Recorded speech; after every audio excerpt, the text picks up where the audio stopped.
as Legislator Alfreda Williams leads us in the pledge to the flag. I pledge allegiance to the flag of the United States of America and to the republic for which it stands, one nation, under God, indivisible, with liberty and justice for all. Almighty God, give us the strength, courage, and wisdom to always act in the interest of the people of Westchester in this county. Let us keep in mind that every decision that we make impacts upon the life, health, and safety of all our great county residents. Amen. Madam Clerk. Majority Leader Harcum. Here. Minority Leader Mazzano. Here. Ms. Borgia. Here. Mr. Burrows. Mr. Gelfarb. Here. Mr. Kaplan. Ms. Marcotte. Ms. Myers. Here. Ms. Perez. Mr. Ryan. Here. Ms. Shimsky. Here. Mr. Smith. Here.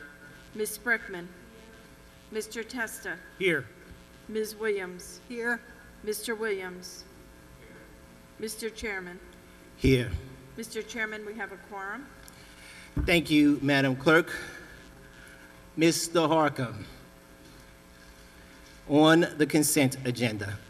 Thank you, Mr. Chair. We would move the consent agenda with the following proposed changes. Items 5, 6, 7, 8, and 9, we would add the Committee on Government Operations.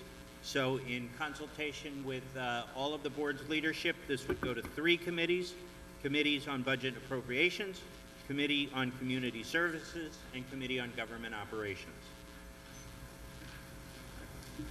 Mr. Mazzano. Mr. Williams. I'm in agreement. We are on consent, members. Mr. Harcum, minutes approval. Move the minutes of the Wednesday, December 5th meeting that was held at 7 p.m. Members without objection, so ordered. Madam Clerk, public comment.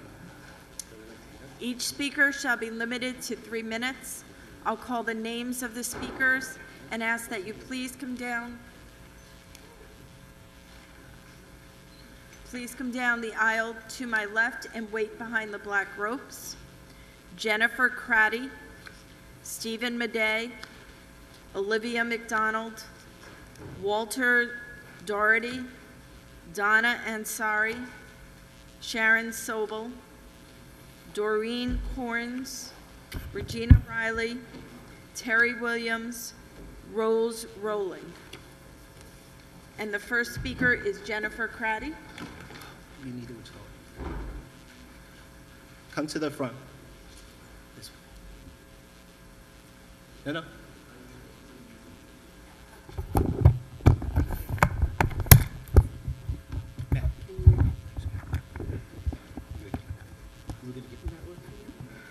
Yeah. Can everybody hear me before I start? Sure. Okay. Good evening, everyone. My name is Jennifer Craddy. My mother worked at Ferncliff as the Director of Community Relations and Development. My father is a board member for Ferncliff. I am here today to speak on behalf of the children who are very different from me. Most of the children at Ferncliff are on the autism spectrum and have very different needs. I am in a wheelchair and had significant medical issues when I was born and well into my early years. My parents are a support to me, as are the parents of the children who live at Ferncliff. I have seen and met so many of the children, and they are not as fortunate as I am at home because of their challenges. Yes, I know the family would have loved to keep their children at home, but it is not possible. So their home needs to be at Ferncliff. The children need the building that is not over 100 years old. They need improved living conditions. Please approve this wish for them, their families, and for the staff who worked so hard at Ferncliff. Having a living room, dining room with a common area for play, along with bedrooms suitable for them in a smaller configuration than what we have now, can only be a dream come true. Living quarters for 6 people in their own environment will make such a difference for them. I know firsthand that the space my parents had for me in our own home have made me feel a part of my home that I am comfortable in. The children at Ferncliff deserve the same. Why should they not have a home environment like the one you have created for your own children? Don't they deserve it? You can make that happen for my friends at Ferncliff. Some of them go out to the program in the community with me. It breaks my heart to think that they are being treated differently by not allowing Ferncliff to build on a site that is not on the same campus as Westchester Community College that I graduated from 2010. Please consider this site for them today. I am here to urge you to vote yes for the West Health site so that the children at Ferncliff, my friends, can have a special home to live in. I know you can make that difference, and I hope you will, because I have been able to achieve so much. It's why I'm here before you to advocate on behalf of the children at Ferncliff who are unable to speak for themselves. Thank you for hearing my plea for my friends at Ferncliff.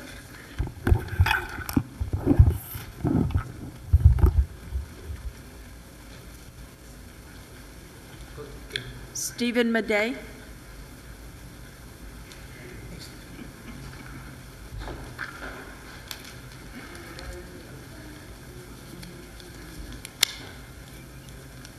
Good evening, County Board of Legislators. Thank you. Boy, that's a tough act to follow.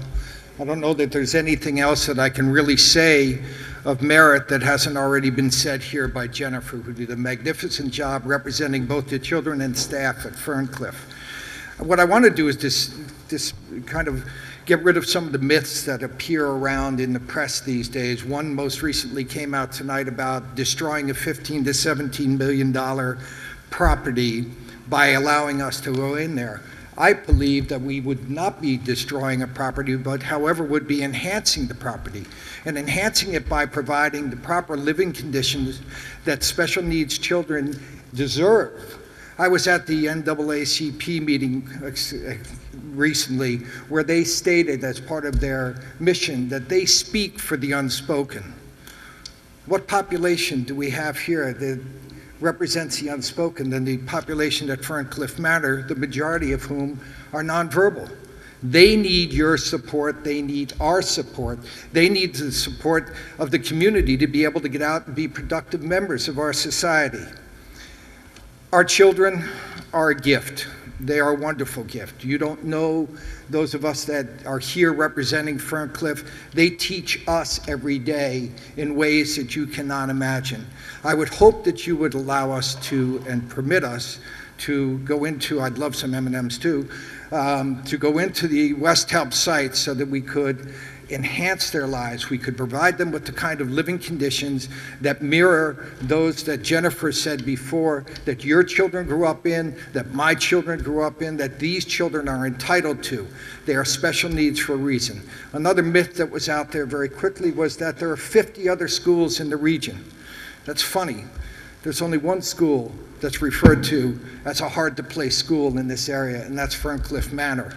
And what brought to mind when I was thinking about 50 other schools, autism is a broad definition of many different conditions. You can have somebody who has Asperger's who functions, and then you can have our population who have difficulty functioning in the community. And what the correlation I made was you could go to XYZ college or you could go to Harvard. I mean, what's the difference? Well, the difference is you get a better education one place, or not so good in education, or not as good in education in another. We provide the best education as known by the state, as witnessed by our state support for this population. Our children need this. I implore you again, as this comes to vote today, or as it goes forward, please help us help these children grow and develop as they should. I thank you very much. Olivia McDonald.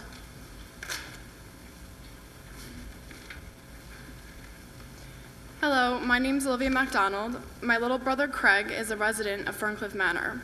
About 9 years ago, he was diagnosed with viral encephalitis, which left him brain damage. I was still a big sister, but now I have a very different little boy. Craig was left with no speech, no understanding, and a severe seizure disorder. For the past 9 years, my parents have struggled to provide my family with as much normalcy as possible, and as any parent would. For the most part, my brother's condition has put very little burden on my life, but my parents have had to sacrifice almost everything, including at times their sanity. Many mornings, it seemed as if my parents were participating in a marathon as they tried to get Craig ready for school, or as they tried to make him do really anything. Brain damage or not, Craig has a mind of his own, and anyone who knows that knows him well. So last year, my parents made the decision to place Craig at Ferncliff as a resident student.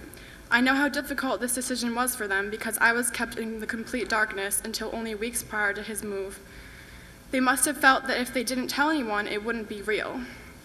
But when it happened, my mom spent every single night at Ferncliff for weeks. I remember my little sister constantly asking me, "Where is Mom? When is she coming home?" For a time, I felt angry with her, for she seemed to be disregarding her other children. But deep down, I knew, and I know now, that she had just made the most difficult choice in her life, sending one of her children away. As time went by, my family became more comfortable with Craig living at Ferncliff, where he could easily be brought home for a day or a weekend visit, because he only is a half hour away. For the first time in years, life actually felt relatively normal, or as normal can be. But now I see the same agitation, the same fear, the same worry in my parents' eyes, as I saw when Craig first moved to Ferncliff. The possibility of Ferncliff closing down because they are unable to obtain West Help or another property close by has been the center of much tension and many arguments in my home recently, as it has been in the Westchester community. But what the argument boils down to is that my family and many other families will be torn apart if Ferncliff has to close. I don't know much about the politics, but I do know that while I have the power to speak to you tonight, you have the power to do. It may not be easy to say yes to West Help, but everyone knows that the right thing is never the easiest thing. Thank you. Walter Doherty.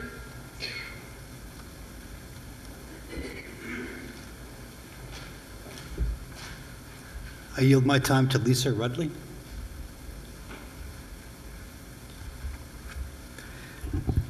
Thank you, Walter. Thank you, Honorable County Legislators, Honorable Chair Jenkins, for giving me an opportunity to speak on behalf of Ferncliff Manor. I live in Westchester. I've lived here for over a decade. I am the mother of 3 children, and my middle son has autism. I'm an advocate for people with disabilities.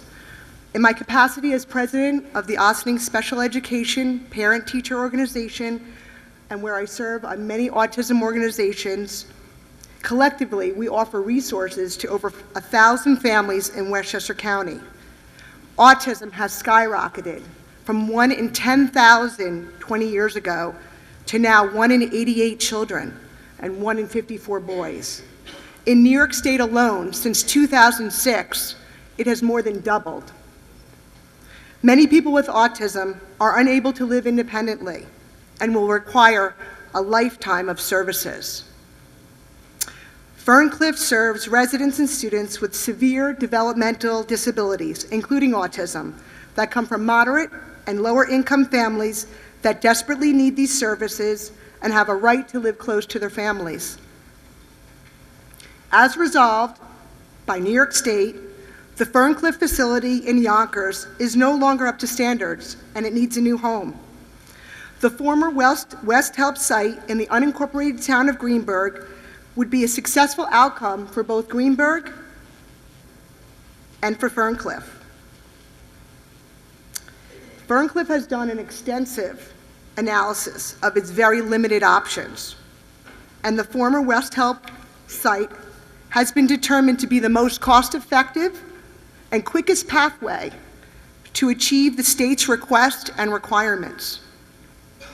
The state agencies that regulate and fund the Ferncliff residents and day students are in full support of Ferncliff finding a new home.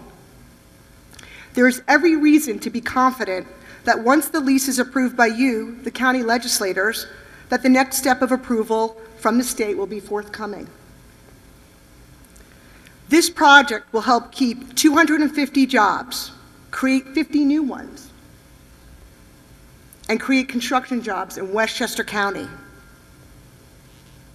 Furthermore, this project will bring urgently needed revenue to the town of Greenburgh, and most of all, give a respectable and appropriate home for the most vulnerable part of our community that can't and shouldn't have to wait any longer. As legislators representing this great county, making decisions every day to better the lives of our community, you have the opportunity to be heroes. Ferncliff's residents and day students are people with severe disabilities, many of them children, that come from diverse backgrounds and that will require Medicaid assistance for the rest of their lives. Today, we are asking you to be those heroes and unanimously vote to move this imperative project forward. And I ask you, county legislators and chair, to please draw your attention behind you to see the people and the employees that you would be serving. Today is your day to be their hero. Thank you. Donna Ansari.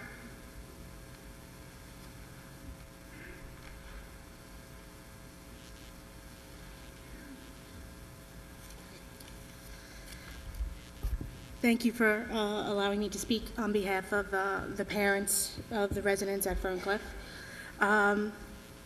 As you are aware of, and as you've heard tonight, Ferncliff is not just a residence to house individuals that are severely and multiply disabled, but it's a way of life for them and for their families. I couldn't imagine my life or my family's life not having had Ferncliff.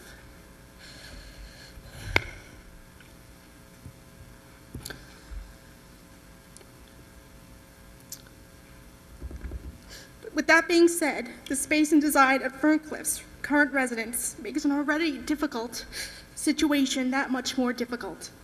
The children are getting larger. My son is 14 and about 5'11", and he's still growing. But Ferncliff has not grown since he's arrived when he was 9.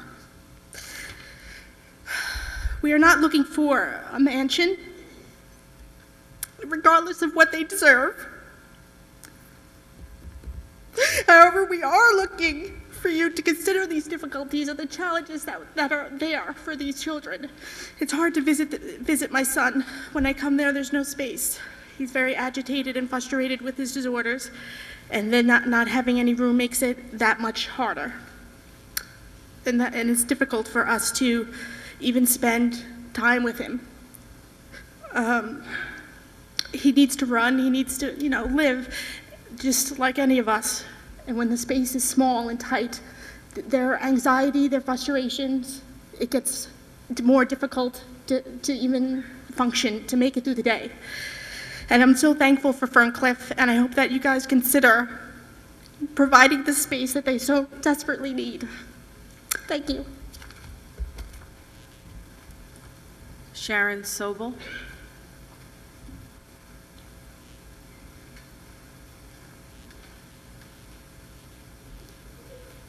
Hi, my name is Sharon Sobel.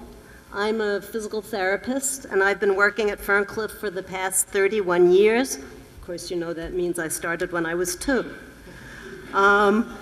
During that time, I've watched Ferncliff grow and change to meet the needs of our children, their families, and the communities that we serve. The one thing that has not changed during that period of time is our old and antiquated building that does not provide adequate functional space to meet the needs of our very challenging population. Many of you have taken the time to come to Ferncliff to see with your own eyes the limitations of our facility and the challenges of the population that we serve. And I thank you for taking the time to do so. I'm sure that after visiting Ferncliff, you understand why all of us are here to appeal to you to approve Ferncliff moving to the West Help site in Greenburgh. At Ferncliff, we take care of children with severe neurological and medical problems, autism, and behavioral problems.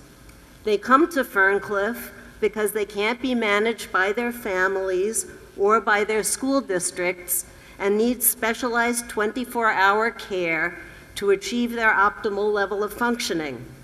And that is the goal we strive to reach every day, to improve the quality of life of each child and to help them achieve the highest level of functioning that they can. Moving Ferncliff to West Help would give us the space and facilities to do so.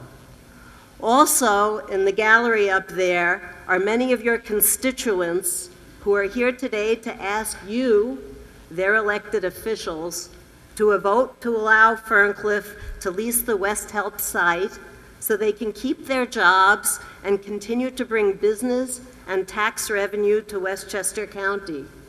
250 people would lose their jobs if Ferncliff is forced to close. Since West Help is an empty facility, it is deteriorating and not providing income to Greenburgh or Westchester. Ferncliff is ready to rent the facility, keep it in beautiful condition, and set up a facility that would be a wonderful asset to the community.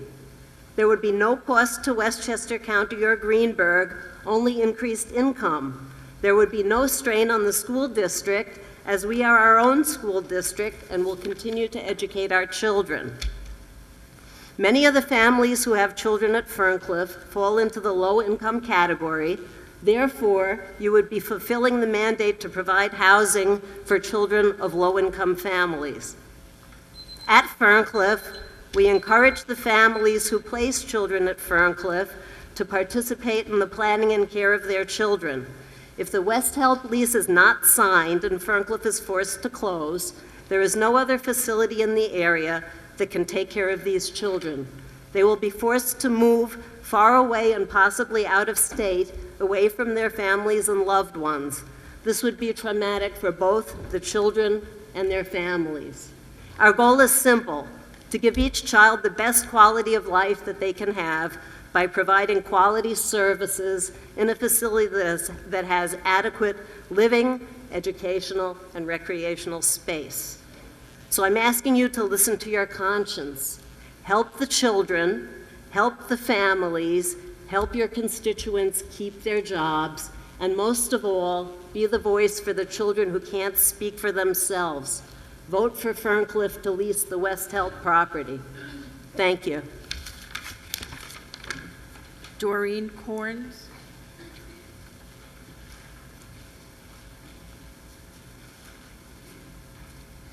Hi, I would like to defer my time to Lisa. Hi. My name is Lisa Picciotto, and I went to New York Medical College in Valhalla for my master's degree in speech-language pathology. I graduated and felt empowered. The world was my oyster. As I drove up to Ferncliff Manor the first time, I made a quick decision. This would be a practice interview. There would be no way I would take a job at this old building on the hill. I was going to work somewhere dynamic. I was going to be part of a team that really made a difference and that couldn't possibly be happening behind the crumbling walls. I made the mistake I was taught since I was little never to do. I judged the book by the cover. As I toured the building and began to meet the team and kids, I realized my mistake. The first kid I met was like the mayor. He was brutally honest. "Oh, you're a speech teacher?" The last one left because she had to move offices 3 times and then share an office. I then walked into the multi-purpose room, basically a cafeteria that was being used as a gym. I was informed this is also the room the kids watch movies, eat, perform shows, basically do everything. I remember thinking the kids looked like they were having a ball. They were all engaged, interacting, and using their strengths.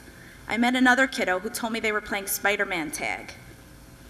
They needed to use all their senses to accomplish the mission. Some of us have good eyes, some of us have good ears, and some of us can talk. That's why we're a team. That one comment sold me and made my decision. If a 9-year-old with Down syndrome knew that the only way to have success was to be part of a team, then I wanted to work on the team that taught him that. It has been 6 years since I met that little superhero and decided to work at Ferncliff Manor. In that time, I have been fortunate to join an energetic, motivated team and develop programs to bring functional skills to kids one day at a time. Sometimes we celebrate over a brief second of eye contact. Sometimes we celebrate a kiddo got to eat food instead of using a G-tube for the first time. We celebrate the little things, but we always celebrate. Today I celebrated with a 20-year-old boy that was hit by a car and lost his ability to talk. For the first time, he was able to tell me independently, "I need help." It was music to my ears. This child has taught me time and time again not to take anything for granted. They say you get what you give. So far, the things that I've received from Ferncliff far outweigh the things I've ever given. The kids have taught me how to be a better therapist because I constantly need to adapt and evolve to meet their needs. I have been taught to root for the underdog and be tenacious in the cause for justice and services for our children. Today, when I took my students for speech therapy sessions, I asked many of them the same question: what is a superhero? Some of them listed different superheroes, and some of them named powers that they had, but there was a common theme. They help the people that can't help themselves. I like to think each one of our kids has superpowers, and sometimes that power is simply to teach me unconditional love. They remind me what I learned all those years ago: never to judge a book by its cover. If it's a building or a person, we need to look deep within and find what's wonderful. As Peter Parker himself learned, with great power comes great responsibility. Please vote for our kids. Please be our kids' superheroes today. Thank you for your time. Regina Riley.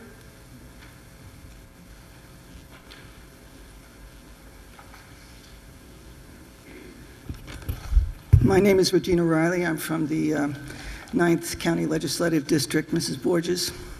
I'm a co-coordinator of Women's Equality Day Reformed, which we have every August to commemorate the passing of the 19th Amendment on August 26, 1920. Today I'm speaking for people who can't speak for themselves as well. One of them happens to be a beautiful young woman who is now dead, 29-year-old Jennifer. She was a constituent of Mrs. Marcotte, and she had an eighth-month gestational age, a fetal child, and tried to have an abortion. And as a result, the woman died. So my prayers are for her and for the baby. And my concern is that this past 6-month abortion, which is trying to be passed in New York, is going to wreak havoc on the lives of these women, as well as the unborn fetal children and embryonic children. When people don't realize that Lucretia Mott, Susan B. Anthony, and Elizabeth Cady Stanton were all vehement pro-life women, and they lived back in the 1800s before we had all these sonograms which can tell that a child is a child. When some man deliberately gets drunk and then drives a car and kills a woman or another man or a child, he is charged with vehicular homicide.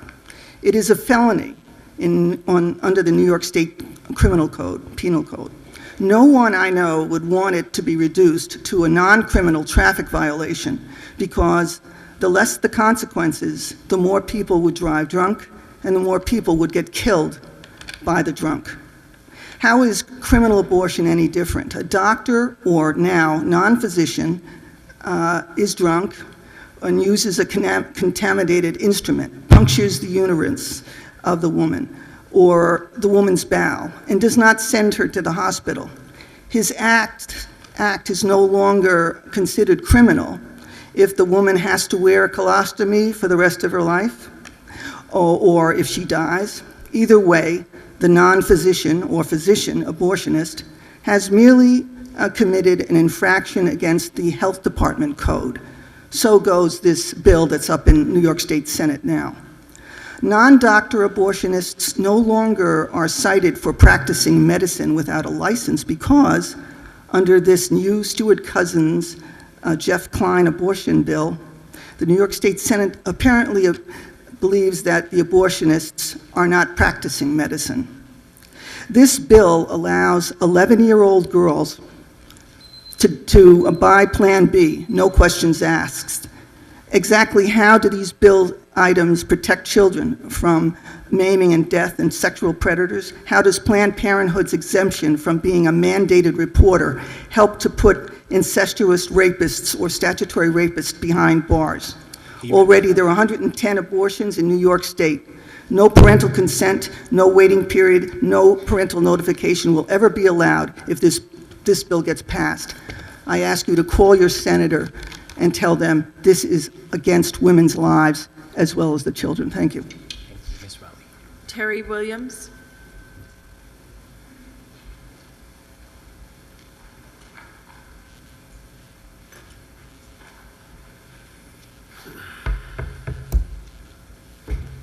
Thank you for the opportunity to address you this evening.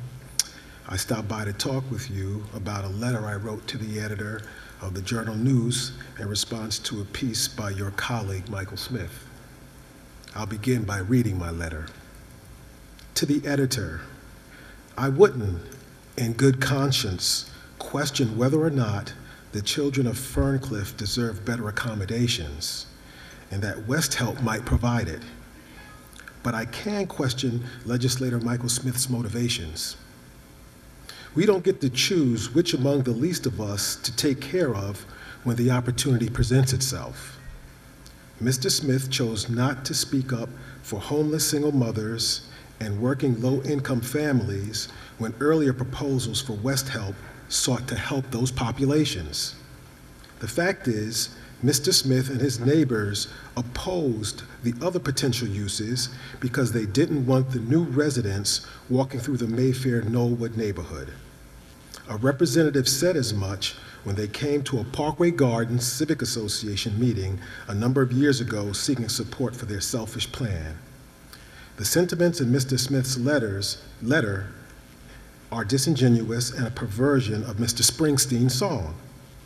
I would add that he should be ashamed of himself, but he has proven by his words and actions that he knows no shame. Mr. Smith at the last meeting said this about my letter, and he was making his comments to Mrs. Williams. You supported the submission of a communication that called me and my community racist. The word racist, black, white, Latino, or Asian does not appear anywhere in my letter. So I'm at a loss as to why you would think I would call you a racist. Ms. Marcotte, this was your comment, and I paraphrase but with full context. About my letter, you said, it was a letter that was so outrageous, so over the top, that crossed the line, if you will, that the newspaper refused to print it. It was a letter that no newspaper would print. They refused it, rejected it outright.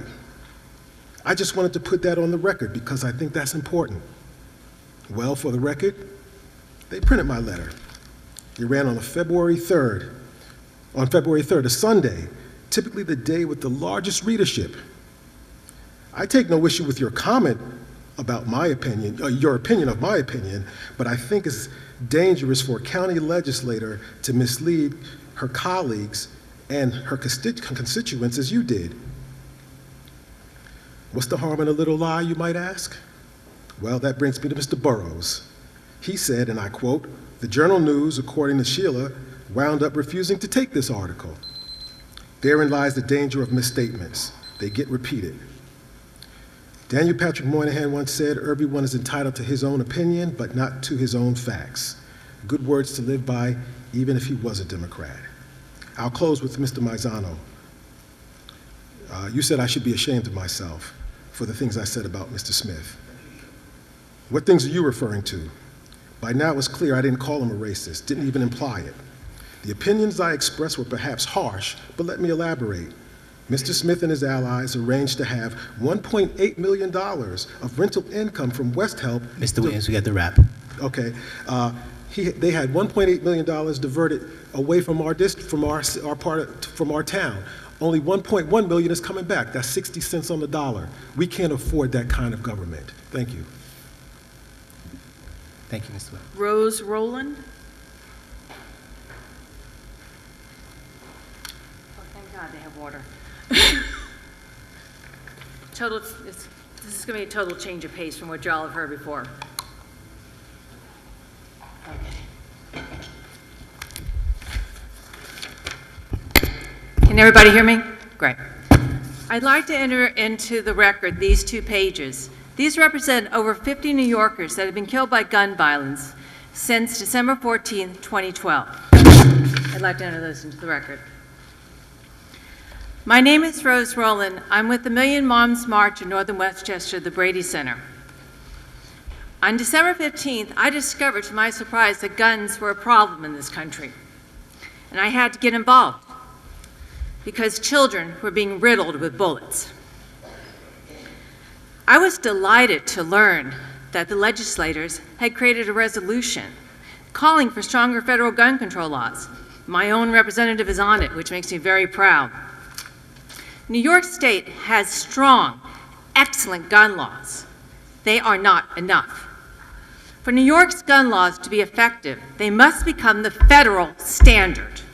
The children of New York will never be safe from gun violence so long as anyone with a pulse can go to another state and buy a gun with no background check and no registration requirement. This resolution, which is being introduced tonight, is important because New York must lead the way in demanding stronger federal gun controls. Too often in the past, when we have been faced with the devastation caused by our gun culture, our reaction has been to gasp and cry and turn away. But now, we have a chance to effect the common sense, sane gun controls at the federal level that we have been needing for years. Ladies and gentlemen of the legislature, I asked you to pass this resolution. I want you to prove that the state of New York is ready to lead the country toward a saner day, free of the threat of random gun violence against our children. Thank you for your time. Lena Anderson. Just a reminder of folks in the audience, I know that it may be your first visit. We neither clap nor boo for the speakers. We make sure that everyone has an opportunity to be heard. Thank you so much.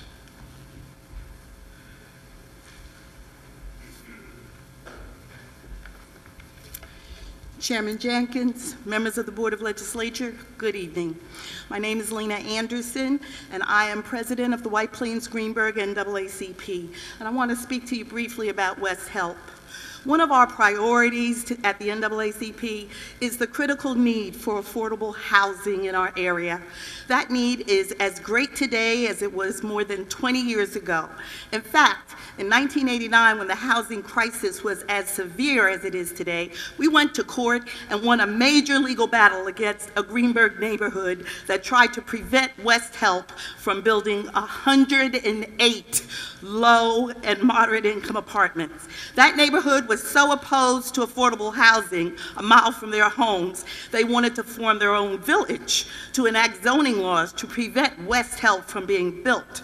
But in a landmark decision ruling for us, the United States Court of Appeals said you cannot form a village for the purpose of excluding racial minorities. Yes, West Help was born in controversy, but for 20 years, West Help has been a valuable asset in this county.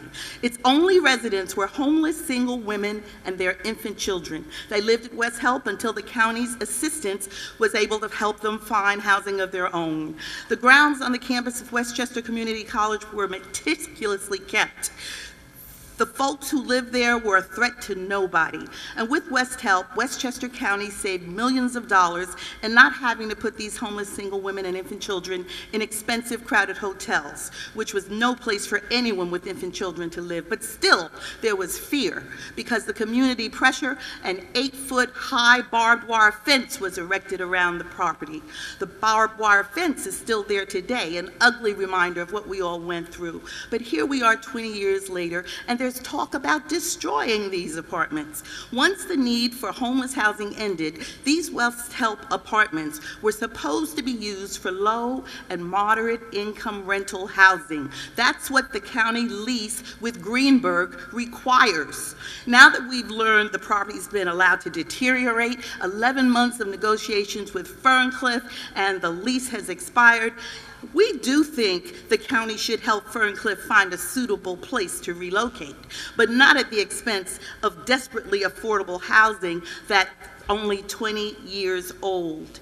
We understand that the real debate here is about affordable housing. When we talk about no drain on the school district, the kids who were homeless went to Valhalla schools and were no drain on the school district, all 3 of them. Yet they demanded a payment from Greenberg of $650,000 per year to compensate them for having a homeless shelter a mile from their homes. And after that payoff was declared illegal, we understand that West Help's lease was not extended. So this sordid history causes us to be suspicious, and we don't like the idea that the needs of the developmentally disabled are being pitted against others. But no, County Board of Legislators, we are depending on you to help us. This pandering has to stop. We want you to understand many of our young adults have moved out of the county, seniors have moved out of the county, veterans are unable to have homes. These are the people who would also benefit from this availability of 104 apartments. At this time, the town of Greenberg is in violation of the lease agreement made with the county. This site was contracted to be for residential housing for 40 years. We encourage the county to take strong action to enforce compliance with the agreement made in 1990. Mr. Chairman, I have no other cards. Thank you, Madam Clerk. Let us go to the regular order of business.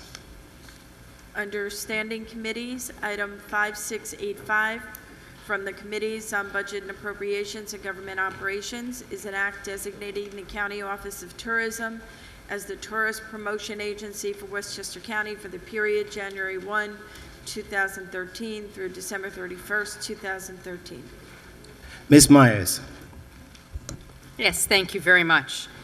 By approving this act today, what Westchester County does is to designate its Office of Tourism as the tourist promotion agency for Westchester County, and in doing so enables it to accept a $59,140 grant from the I Love New York campaign. It should be noted that this is an increase of over $20,000 from last year, in large part due to the success of this county effort, and I heartily endorse this and urge its adoption. Thank you. Thank you, Ms. Myers. Members on this item. Madam Clerk, a long roll call vote, please.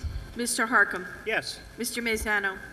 Ms. Borgia. Yes. Mr. Burrows. Mr. Gelfarb. Mr. Kaplowitz. Aye. Ms. Marcotte. Ms. Myers. Yes.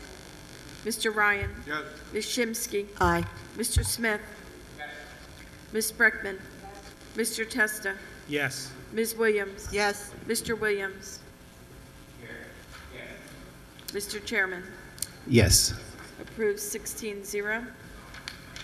Item 5684 from the Committees on Budget and Appropriations and Government Operations is a resolution naming the County Office of Tourism as Westchester County's official tourist promotion agency for the period January 1, 2013 through December 31st, 2013. Ms. Myers. Yes, as previously discussed, so moved. Thank you, Ms. Myers. Members on this item. Unless there's objection, members will take the prior long roll call vote for the approval of the item. So ordered. Approved 16-0. Item 5765 from the Committee on Budget and Appropriations, an act authorizing the county attorney and the Commissioner of Finance to compromise the liability of Westchester County to pay workers' compensation benefits to former county employees in lieu of future payments. Ms. Myers. Yes, this is an agreement between the County Attorney's Office and the Commissioner of Finance to authorize a lump sum payment to 2 different employees who were injured in the course of their employment. They presented to the Budget and Appropriations Committee today, and the committee approved this and urged its movement forward. Thank you, Ms. Myers. Members on this item. Unless there's objection, members will take the prior long roll call vote for the approval of the item. So ordered. Approved 16-0. Item 5769 From the Committee on Budget and Appropriations, an act authorizing the county to issue an amount not to exceed $90 million in tax anticipation notes of the county in anticipation of the collection of taxes levied for the fiscal year commencing January 1, 2013. Ms. Myers. Yes, this was a hotly debated item this morning in Budget and Appropriations. It's a tax anticipation note for $90 million, which is the largest tax anticipation note that has been sought by the administration. What it would do would be to provide us with basically a stopgap, a cash flow, if you will, from the period of time when the taxes are collected by the individual towns and cities and the time that they actually get sent to the county. So it is basically $90 million in loans from March until May 25th. We had a great deal of discussion about what caused this to be so high. Last year we borrowed $65 million, the year before that $50 million, but 90 was a new high. And the feeling is that at a 0.25% interest rate, $56,000 is not that much to pay for this $90 million, but it was agreed by all that this does reflect a structural imbalance in our budget and one that we should be wary of. But I do move for its approval. Thank you. Thank you, Ms. Myers. Members on this item. Mr. Harcum. Thank you, Mr. Chair. I'm sure I will be in the minority in regards to this item, but I think something needs to be said, and at some point we need to say no, and I'm going to be voting against this. We never borrowed for tax anticipation notes till 2010, and we can talk about the economy crashing, and we can talk about sales tax dropping, and we can talk about a whole host of issues related to the economy.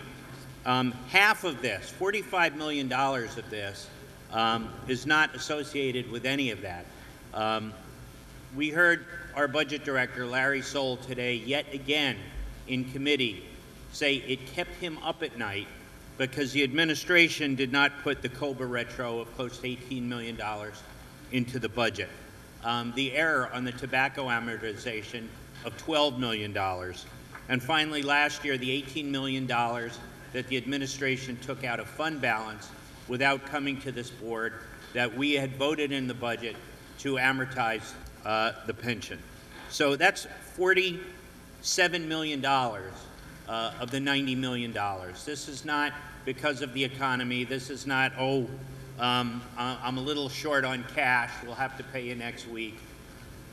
As Chairwoman Myers said, this is a structural imbalance. And even if this is a symbolic vote, I will vote no on this. Thank you, Ms. Harkin. Other members on this item. Mr. Williams. Thank you, Mr. Chairman. I think that bond tax anticipation notes are issued, as you know, when money is not there. And the money should be there if the budget was properly, if the budget was properly managed. This clearly establishes that there's been great mismanagement in the finances of this county that requires us to now borrow to make up the gap that is in the budget and actually to run the government. And the question then is, where did this stop? We have in the next year's budget, this 2013 budget, a proposal to borrow money to fund current expenditures. And here you have the same thing happening, only it's happening earlier in the year. And I could imagine, I can virtually predict that by year end, we're going to have similar legislation because of the imbalance in the entire fiscal system of this county. So I am not going to vote for this legislation. I believe that we need to have a larger discussion about how is it that the county intends to deal with these situations, given that this current budget that we are working under will have a shortfall because in that budget is assumes the substantial borrowing is being done to fund current period expenses. Thank you, Mr. Williams. Ms. Marcotte. Thank you, Mr. Chairman. I'm a little stunned listening to some of my colleagues. It sounds like it was a different, I was there today, but they're giving you sound bites and excerpts from a conversation. So I just wanted to tell you the whole conversation, because it's funny to hear one legislator say, it's not a lot of money, just pay it. But then when the county executive paid something in advance, they said, well, how can you pay it like that? It's ludicrous. And by the way, in doing so, saved about $5.5 million. That's a big chunk of money. This is not a big problem per se. It's a cash flow problem, as the budget director stated. The taxes don't get collected until May 25th. So they're borrowing the money to get to that point in time. Not to do so would be irresponsible, because then people wouldn't get paid. So it is a catch-22. I don't think it is significant of a larger problem. My colleague Michael Smith spoke beautifully today, and he talked about where the problem actually lies and what steps we can take to correct it. We should not be putting forth budgets that have phony revenue and this and everything else. We should be adding back to our reserves every year. That's how you create change. That's a better way to do business. That's what we should be talking about, not creating these false scenarios. You know, the sky is falling, we don't have the money. It's not true. Just wanted to put that on the record, because I think some of this was incredibly misleading. Thank you, Ms. Marcotte. Other members, Mr. Ryan.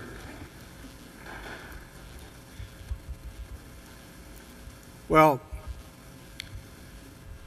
that statement was a little bit misleading also. So if we're building a body of work tonight that's misleading, my good friend, Legislator Marcotte, has just added to it. Because of the hour and the topic, and we probably have people at home that may be watching this, I want to try to make this as simple as possible. Nobody disputes that this is a cash flow challenge. And we have people in the finance department that bring to us from time to time this very similar request to what we have today in front of us. They bring it because they track our levels of cash and expenditures that we have, and whether or not they can respond to our bills in a timely fashion. And yeah, I mean, many governments get into cash flow challenges that require that they issue very short-term obligations to raise the money, to tie them over until their tax receipts start to come in. And, you know, everybody on this floor understands that. Would the request have been the subject of a lengthy debate and inquiry this morning had it been perhaps a much lower number? No, probably not, because once again, everybody understands that this is a mechanism that the county and other governments can use while they're waiting for the receipt of their tax revenue. And I think that the reason why we see this as an item that generated tremendous discussion this morning and is generating discussion now is because of the size. Now, it was mentioned this morning that we didn't really have to start to use these until a few years ago, that being tax anticipation notes. We didn't have to borrow short-term to kind of tie us over a few months. But we certainly haven't borrowed to the extent of this request, and naturally, you would expect that questions would be asked. So, what do I see as a problem embedded in all of this? Part of the request, about $30 million of the request, is not to just tie us over until we get the tax revenue in that corresponds with the level of expenditures approved for the 2013 budget. No, it goes beyond that. $30 million needs to be directed to cover a hole that is carried forward from 2012. That hole consisting of $18 million in COBA expenses that were not included in the 2012 budget that should have been, and the reliance on a very questionable revenue, $12 million, which was the tobacco fund.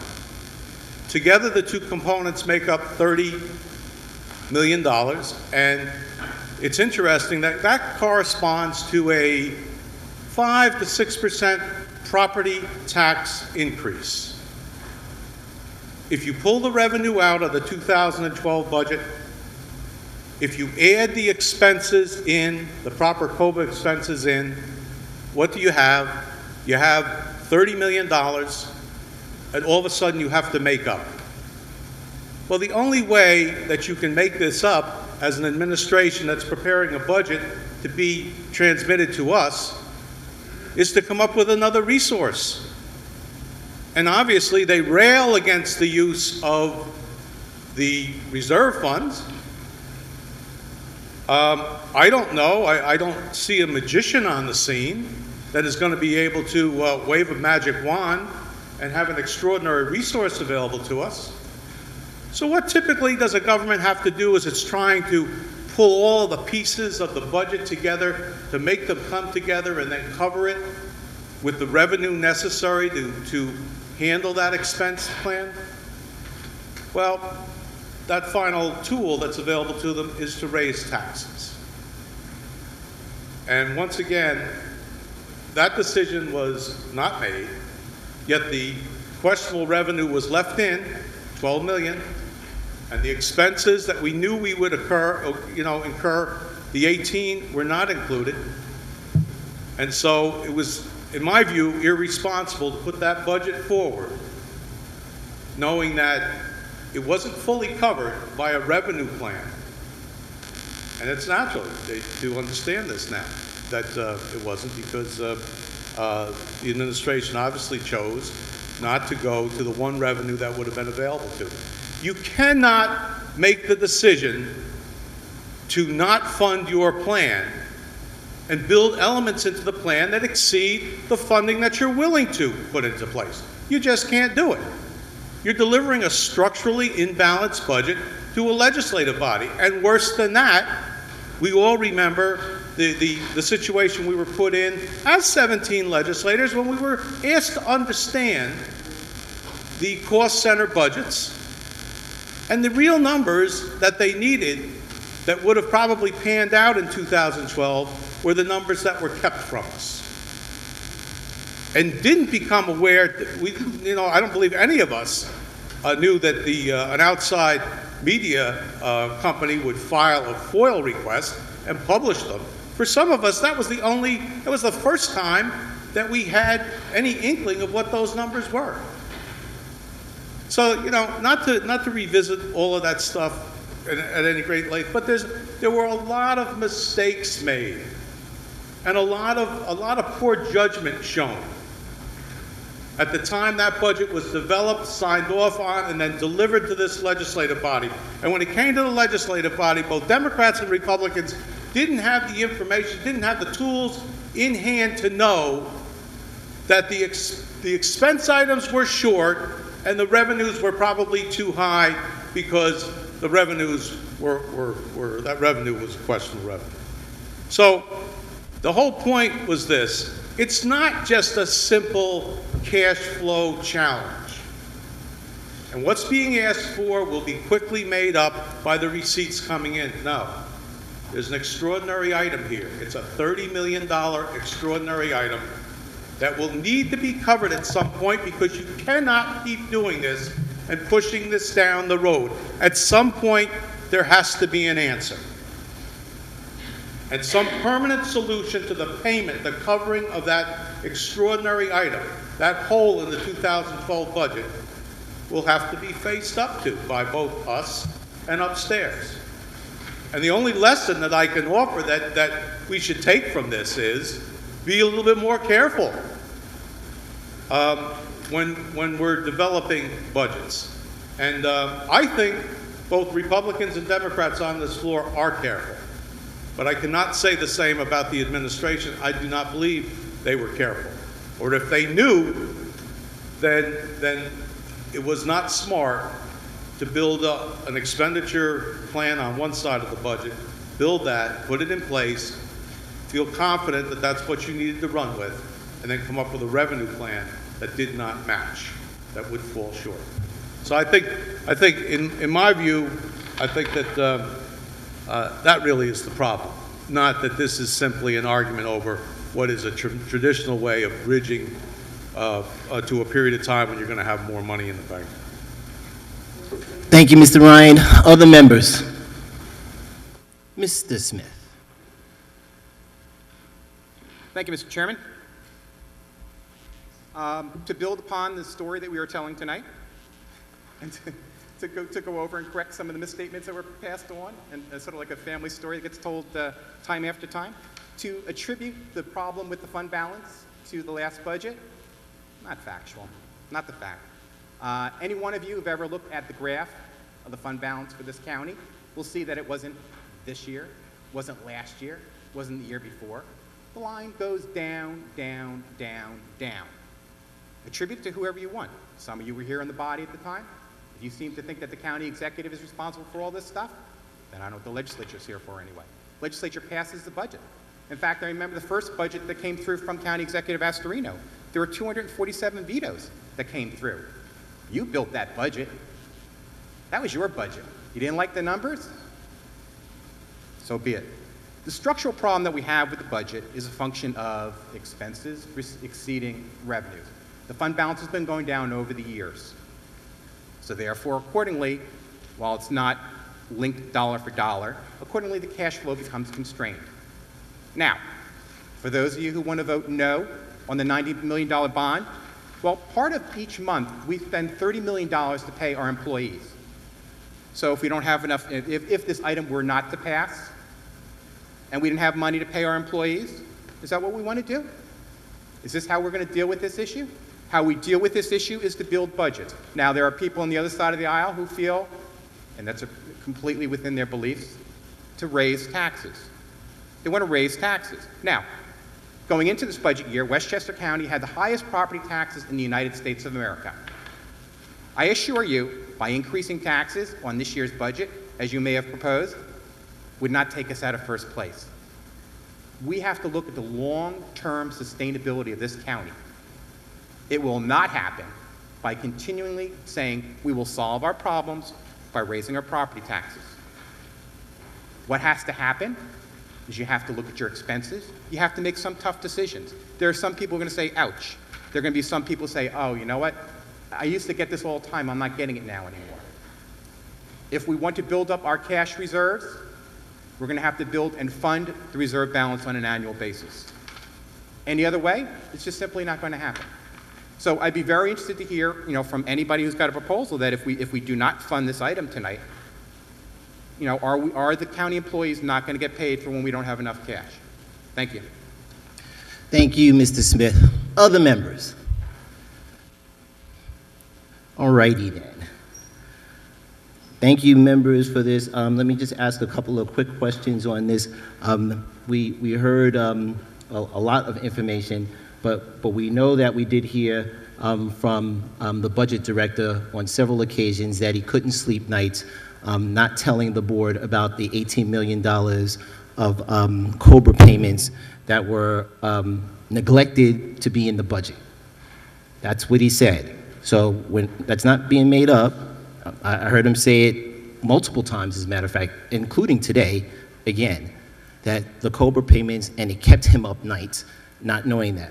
So the budget, if it was unbalanced and from the very beginning, what was given to us, let's be kind about it and say, at best, it was misleading, because all of us made decisions based on the information that was presented to us, and there was $18 million worth of a hole, as Mr. Ryan pointed out, followed by the tobacco securitization number dollars, which was $12 million worth of revenue, which was questionable at best.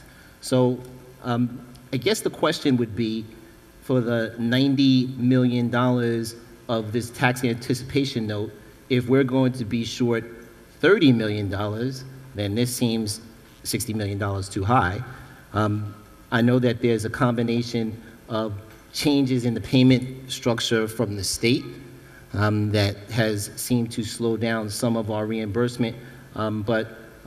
This, as was noted, the first time this started happening was in this administration, and we certainly had the same amount, or we may not have had the same amount of expenses, but we certainly had as high of a budget number, since it's been flat for the last 2 years in prior administrations, and I don't recall having to borrow for that. This is certainly the highest amount of money for this tax anticipation note, and I was happy to hear one of my colleagues say the sky is not falling, because it's not, and as we've all maintained around here. I also note that in the budgets that we had passed, the fund balance that was returned to the budget for the budget year of 2011, which was referred to with the 247 overrides of the 260 vetoes that were issued, was somewhere around $135 million, if I remember correctly. So we didn't short money. And yes, we could take out a chart and show that over the years that the fund balance has dwindled and dipped, et cetera. But there's certainly a concern on this number being so high from a tax anticipation note. And this is unprecedented, as we like to have heard called. So I think the question gets to be, again, this $90 million number, not that there's not a question on tax anticipation notes, how we get through that 1 month period between the tax bills going out and the receipt of those taxes, and from just a fiscal responsibility point to say this is the case. Certainly, all members tonight have made salient points about how you can get to that particular point with fund balance and helping to build fund balance, et cetera. But the bottom line is that there was $18 million which was shielded from this from the Board of Legislators and was acknowledged by the budget director that we did not know that. And there's certainly this $12 million that's an issue. So with that, let's have a long roll call vote on this particular item. Madam Clerk. Mr. Harkam. No. Mr. Mazzano. Ms. Borgia. Yes. Mr. Burrows. Yes. Mr. Gelfarb. Aye. Mr. Kaplowitz. Aye. Ms. Marcotte. Aye. Ms. Myers. Aye. Mr. Ryan. Yes. Ms. Shimsky. Aye. Mr. Smith. Yes. Ms. Spreckman. Yes. Mr. Testa. Yes. Ms. Williams. No. Mr. Williams. No. Mr. Chairman. No. Approved 12-4.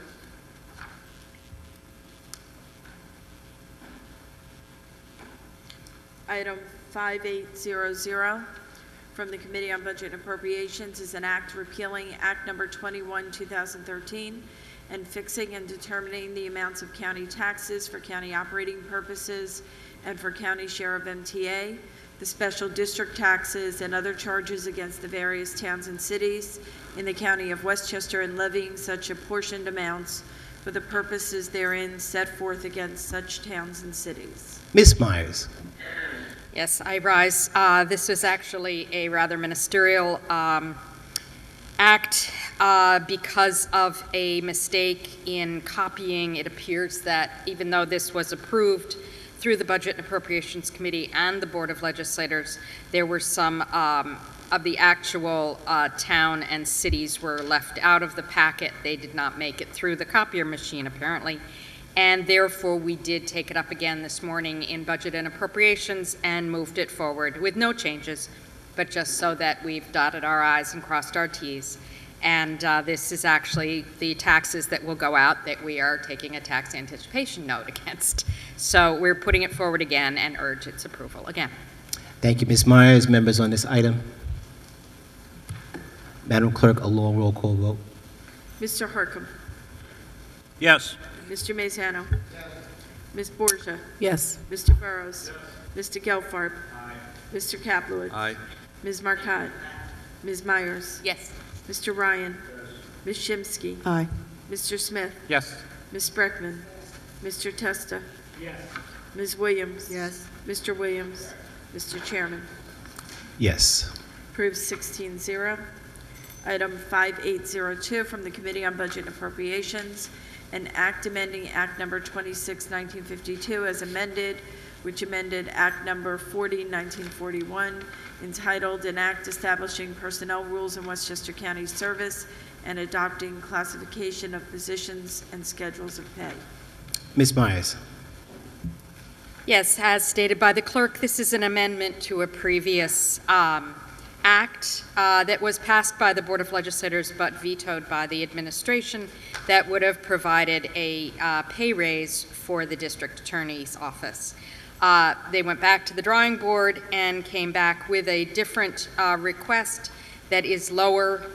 It provides basically half of what had been approved in an earlier approved Teamsters contract, and it is a 5% raise for 2013 and is retroactive just to January 1st of this year. So moved. Thank you, Ms. Myers. Members on this item. Ms. Shimsky. Thank you, Mr. Chairman. I am distressed that the members of the District Attorney's Office, who are a vital bulwark of our criminal justice system, were not treated in parity with members of the County Attorney's Office who are represented by the Teamsters Union. However, half a loaf is better than none, and the good people of the DA's office have waited long enough, so I will be voting aye. Thank you, Ms. Shimsky. Members on this item. Unless there's objection, members will take the prior long roll call vote for the approval of the item. So ordered. Approved 16-0. Item 5778 from the Committee on Legislation, a resolution in support of greater federal gun violence prevention legislation to prevent further tragedies and acts of violence. Mr. Ryan. Thank you, Mr. Chairman. This is the item before us represents some tremendous work on the part of members of the Legislation Committee, and I know that, you know, across the country, here in the region, I mean, we're still overcome with grief and sadness because of the events over in neighboring Newtown, Connecticut. But there are so many other tragedies that we've been discussing in recent weeks as the committee took this up, and everything pointed, I guess, in the same direction. It pointed to Washington, D.C. and the need for the leadership in Washington to take up greater federal gun control measures. So there may be people on the floor that want to comment on this, and that's great, but rather than go into the resolution and and what it's calling for, let me just simply say that this is in fact a resolution where we speak by resolution, and it's expressing our support for those greater federal gun control measures. And I'd like to wrap up my comments by simply saying that we launched this discussion about 2 weeks ago. We wanted to kind of, you know, get a little bit of a leg up on our calendar. So we made use of some good time in the Legislation Committee, and then at the conclusion of the meeting, I directed Pete Harcum, our Majority Leader, and Jim Mazzano, our Minority Leader, to kind of work with the caucuses and bring together a good piece of work that represented compromise on the important issues.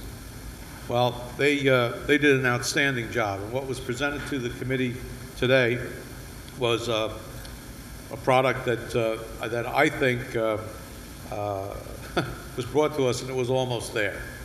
And we had some good assistance, as we try to do in our committee system, to bring knowledgeable people to come in and talk to us about different issues and topics, and we did that today. And by the time the meeting was over with, we had a good resolution that could now be forwarded to the President of the United States and the U.S. Senate and House of Representatives. So the resolution, for those who are not on the committee, it's a quick read. I think you'll agree that it well represents the feeling of this entire board when you look at our common denominator position, I suppose. And once again, not to discuss content, I have put on the record the fact that I think the committee did an excellent job in putting together over 2 meetings this important resolution. They were very focused and very serious about the work, and well, the work product is in front of you. Thank you, Mr. Ryan. Members on this item, Mr. Harcum. Thank you, Mr. Chair. I'm gratified to hear Legislator Ryan's kind words, but Bill, you and your committee did outstanding work. Thank you for your leadership, and all of the members in a bipartisan fashion for helping to craft this resolution. It was our feeling that in order for this to be an effective resolution, we really wanted to speak with one voice from the Board of Legislators. Gun violence has been a plague that has been with us for several years now, and it seems to be getting worse, and the scale of the insanity seems to be growing.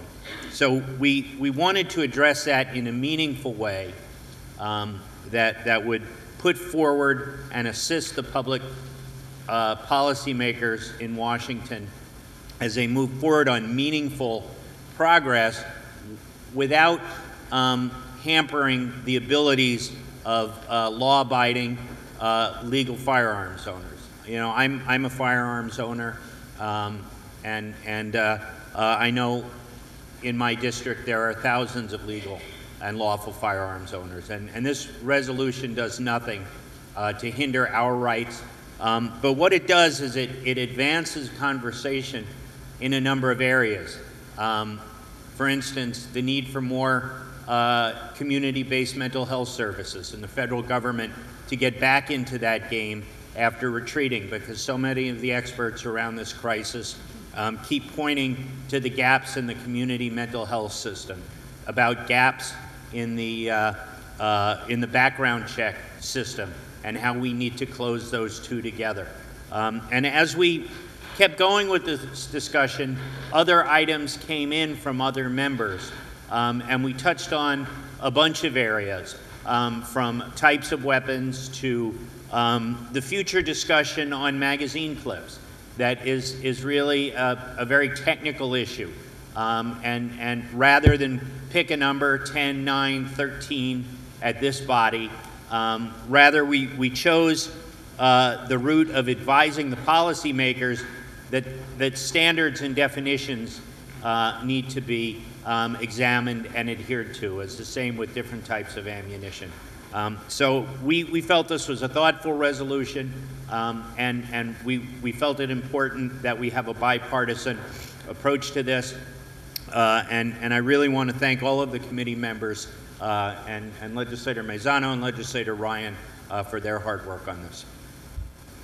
Thank you, Mr. Maisano. Thank you, Mr. Chair. Just briefly, let me just say this. I think we all open the newspapers up, and we see horrific gun violence, lots of illegal gun violence in urban areas across the country. We have, the horrible tragedies like we had in Connecticut in December. We see lots of things in the newspapers that kind of horrify us about illegal gun violence, and there's a lot of different solutions out there on how to deal with illegal gun violence.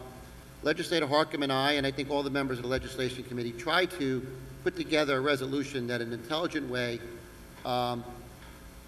lobbied the federal government to pass gun regulations that crack down on illegal gun violence, kind of hopefully somehow stop these tragedies by people that are somewhat deranged. and at the same time not promote reforms that would negatively impact lawful gun owners, sportsmen, hunters, things like that. So that was the goal. I think we did the best job we could.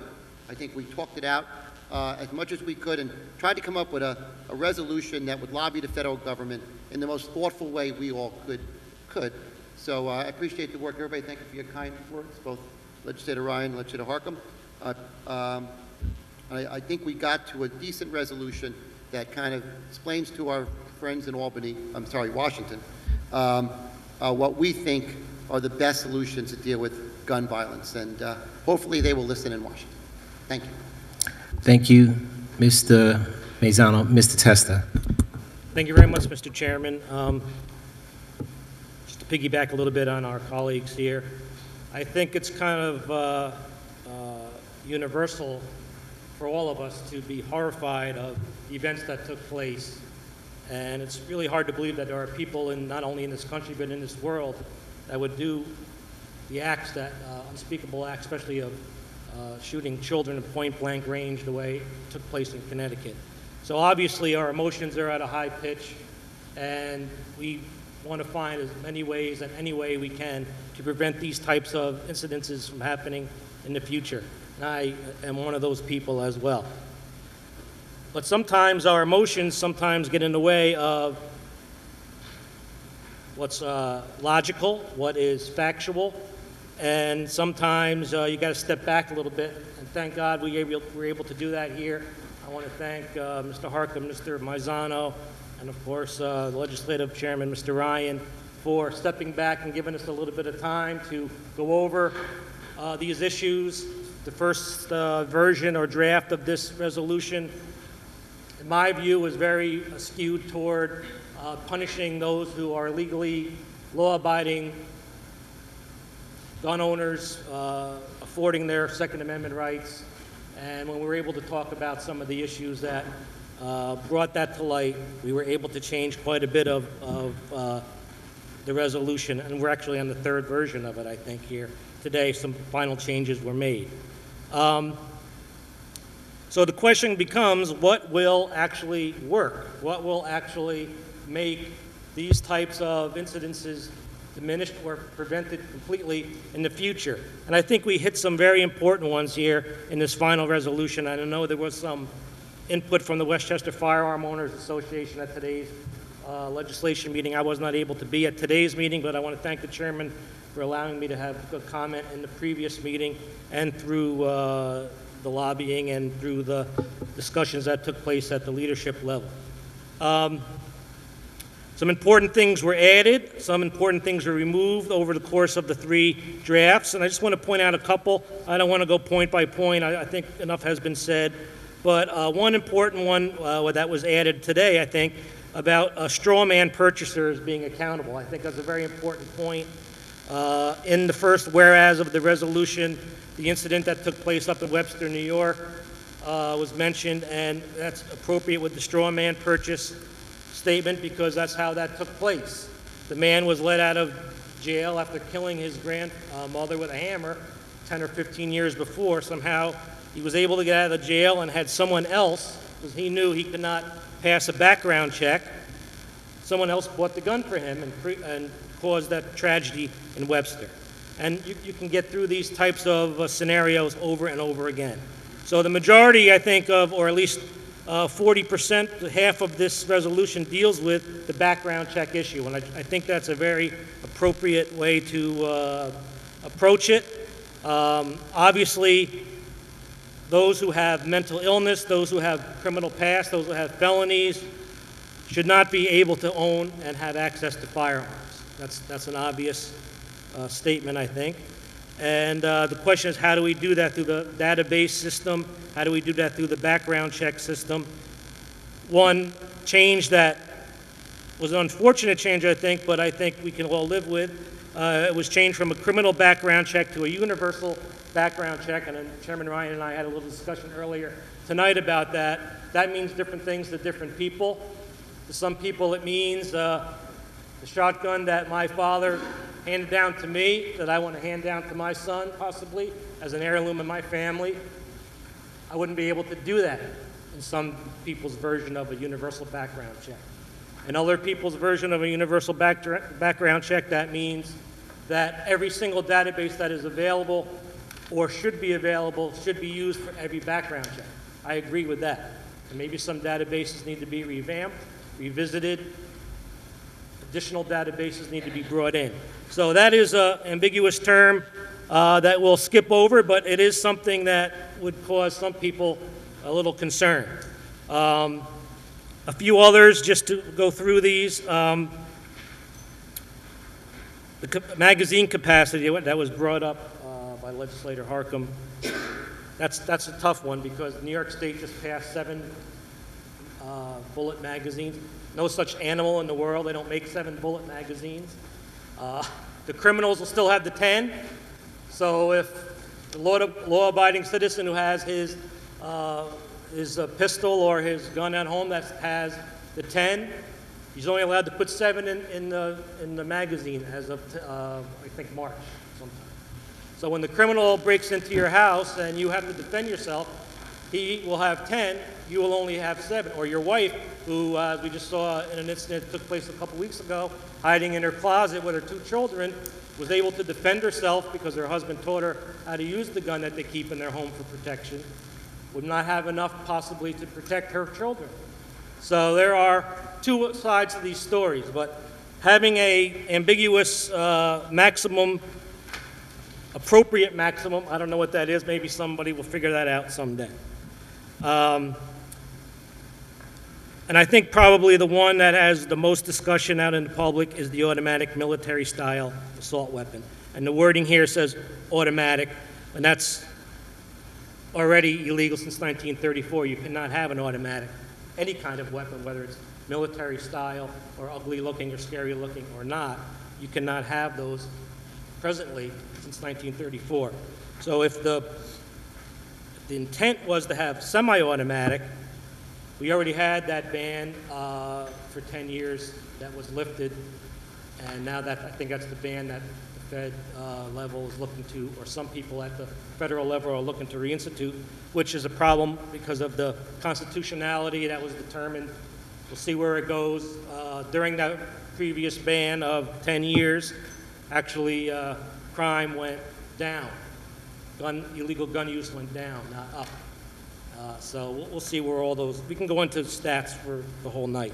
But the point is, we can all find enough, I think, in this resolution to accept it.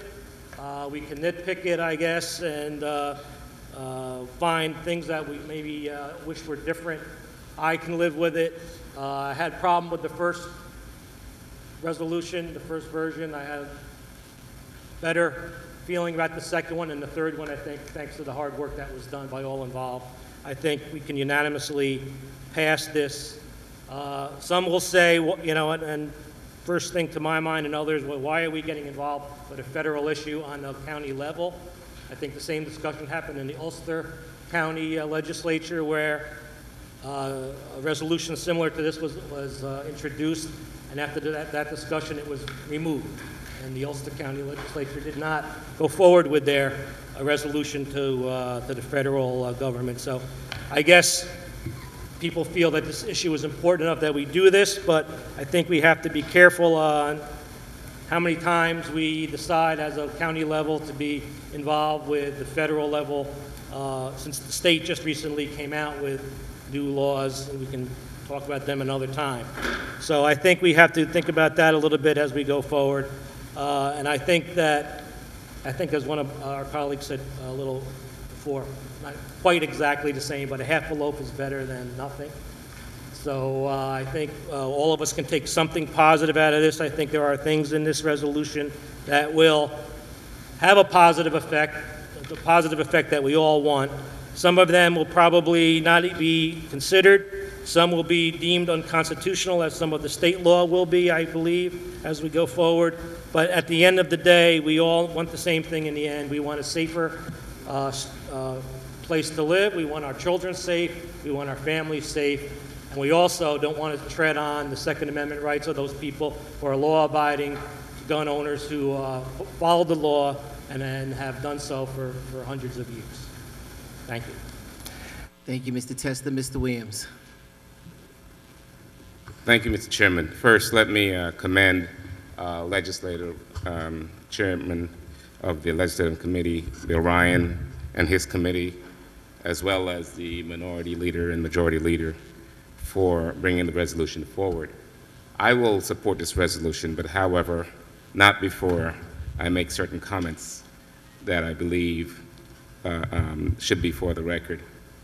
One, I want to point out that, and I want to agree with the fact that illegal handguns is causing tremendous challenges and loss of life in areas around this county and around the state of New York.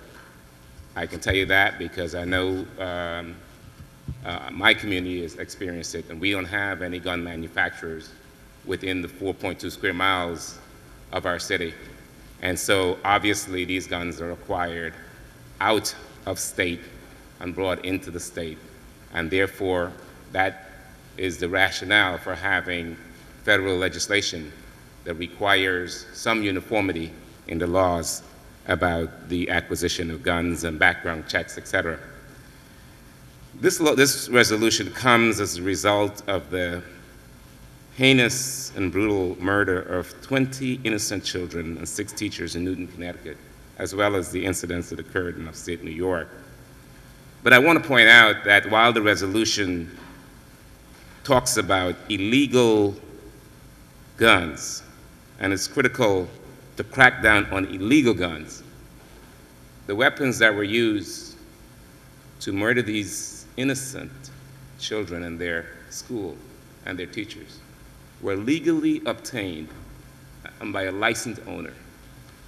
And I don't say that to say that all licensed owners ought to be held to some standard that is stricter, very strict. But I say that there needs to be some penalty for irresponsible owners. And I would have had a whereas clause that deal directly with the fact that we are acknowledging that those lives were lost by guns that were legally obtained in our society. And the innocence that was lost on that day need to be remembered within the perspective of how they lost their lives. Not to say we should not deal, we certainly should deal, and I commend the language about illegal handguns because I know that that needs to be done. But the fact of the matter that other fact could not be ignored. So I would have added a third whereas clause that really kind of put that in perspective. The other point that I want to make is that there are many gun owners, as you heard here, who are law-abiding and who are responsible. And none of us want to make sure that we don't impinge upon the rights, even though I don't believe, as a lawyer, I don't believe the Second Amendment right is as broad as some make it out to be. But we'll debate that for another day. The third whereas clause, or the fourth whereas clause, talks about holding those involved with illegal guns accountable. I believe that it should be both legal and illegal guns of irresponsible person who are holding guns illegally but act irresponsibly by not securing the weapons so that someone in their home might be able to use it to harm someone else. The resolve clause number 3 talks about the increasing mandatory penalties for criminals convicted of carrying and using firearms to commit a crime. I certainly support that 110%. But I also support gun penalties, criminal penalties against gun shops and gun dealers who are selling weapons without doing the necessary checks to prevent it from falling in the wrong hands. And that, I believe, need to be, if there are stricter penalties, I believe the stricter penalties itself will deter or make those who are making profits from guns more responsible and more focused on ensuring that their customers are properly screened, identified, and proper background checks. The eighth resolve clause, or ninth resolve clause, talks about establishing a standard for defining armor-piercing bullets and regulate the possession and transfer. These armor-piercing bullets are really threat to law enforcement.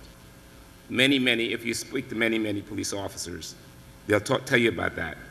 And so clearly I support anything that can be done, but I believe that there should be some kind of a ban on selling those kinds of weapons to non-law enforcement persons. Because why does one need armor-piercing bullets in a society other than the fact that maybe you're in a law enforcement capacity and there's needed for law enforcement purposes? I don't see why it would be needed. It's needed, or it's been used for the most part, to harm law enforcement, mostly police officers. And I would be in favor of that being strengthened, because the police officers around this county and around many of our cities are there to they're the last kind of stop between us and those who would harm us. So I think they need to have maximum protection. And finally, this is not in the resolution, but I believe the solution that I've heard offered by the NRA representatives on television and in the newspaper, which in essence would say to us, arm the children and arm their teachers, is not a workable solution. We need to have, I think, stronger gun laws, greater enforcement might not stop incidents, but at least it makes it more difficult for the perpetrators to engage in those heinous crimes. And so I want to, again, reiterate that I commend my colleagues for bringing the resolution forward. My comments, not taken as criticisms, but as comments that I need to have in the record of my position on this issue. Thank you. Thank you, Mr. William. Other members? Madam Clerk, unless there's objection, members would take the prior long roll call vote for the approval of the item. Do we need a long roll call vote? Long roll call vote. Thank you, Mr. Gelfart. Mr. Harkam. Yes. Mr. Mazzano. Yes. Ms. Borgia. Yes. Mr. Burrows. Yes. Mr. Gelfart. Aye. Mr. Kaplowitz. Aye. Ms. Marcotte. Ms. Myers. Yes. Mr. Ryan. Yes. Ms. Shimsky. Aye. Mr. Smith. Yes. Ms. Spreckman. Mr. Testa. Ms. Williams. Yes. Mr. Williams. Mr. Chairman. Yes. Approved 16-0. Item 5792 from the Committee on Legislation is a resolution urging the Mandate Relief Council to take swift action in submitting a package of mandate relief proposals to Governor Cuomo and the state legislature to be voted on this session. Mr. Ryan. Thank you, Mr. Chairman. The New York State needs to provide meaningful fiscal relief to counties and local property taxpayers. The way to achieve that is through the elimination of unfunded state mandates, the largest being Medicaid. With those two sentences, that's how we began the language to our request of Albany at our last meeting when we met here to take up the 2013 joint state legislative package. Of course, that core item that was really the centerpiece of our package dealt with Medicaid, specifically the local share of Medicaid. And you know, obviously we have discussed in this chamber for years the impact that the local share of Medicaid has had on this budget and the impact that we know that it has had even more so on budgets like for our neighbor Rockland County. In some cases to the north, we have counties in this state where the impact of the Medicaid local share is just devastating to those budgets. Put into context, we have roughly $4.4 billion raised by just the 57 counties outside of New York City in property taxes. $4 billion of that is driven by the nine largest state unfunded mandates. There are hundreds of unfunded mandates. The 9 largest are the ones that drive 90% of that $4.4 billion, or $4 billion. Half of that, $2 billion, is the Medicaid piece. And so we're all clear that it would be very important for the state to immediately take up the issue of a full takeover of the local share.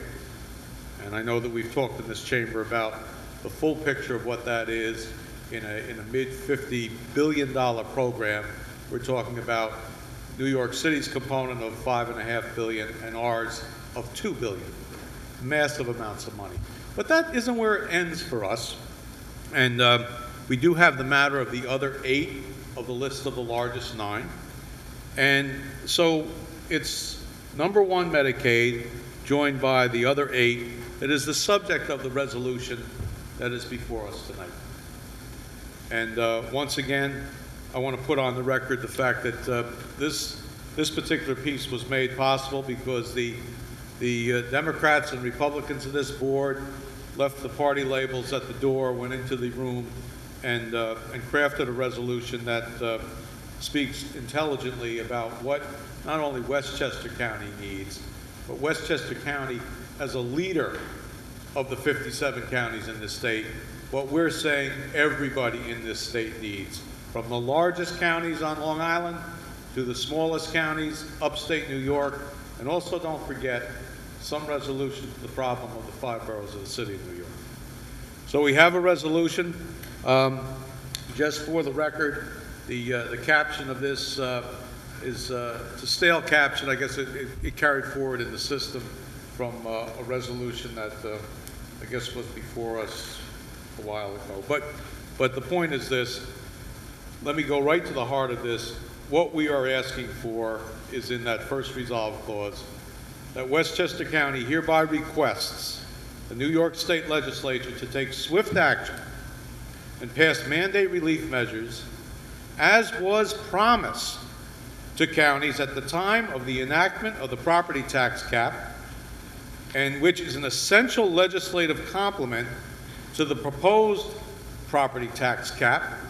That's a long way of saying that that property tax cap isn't going to work without corresponding mandate relief. And for Governor Cuomo to sign such legislation during the 2013 state legislative session, I think we're all proud of the fact that we stake out our position early. And we've done that again. And we are the leader that other counties look to. And I'll tell you what, this is something that the state needs to pay attention to, and we will stay on this and on this until we start to see some movement. There has to be movement because the way this is laid out now, it's unsustainable. These programs, these 9 mandates, these are very important programs. This is not a comment. This isn't commentary on those. This is all about the way in which we finance these very important programs. There needs to be reform to that, and we're once again speaking out in a very loud voice on the issue. Obviously, on the receiving end, the governor, the leaders of the Senate, the Assembly, and our delegation. Thank you, Mr. Ryan. Mr. Mazzano, members on this item. I will be quick because Legislator Burrows is taping me tonight every time I speak. There's a few issues these days that are dividing members of our legislature, and that's going to happen in any legislative body. But here's an issue that shouldn't divide anyone. Democrats, Republicans, 8th floor, 9th floor.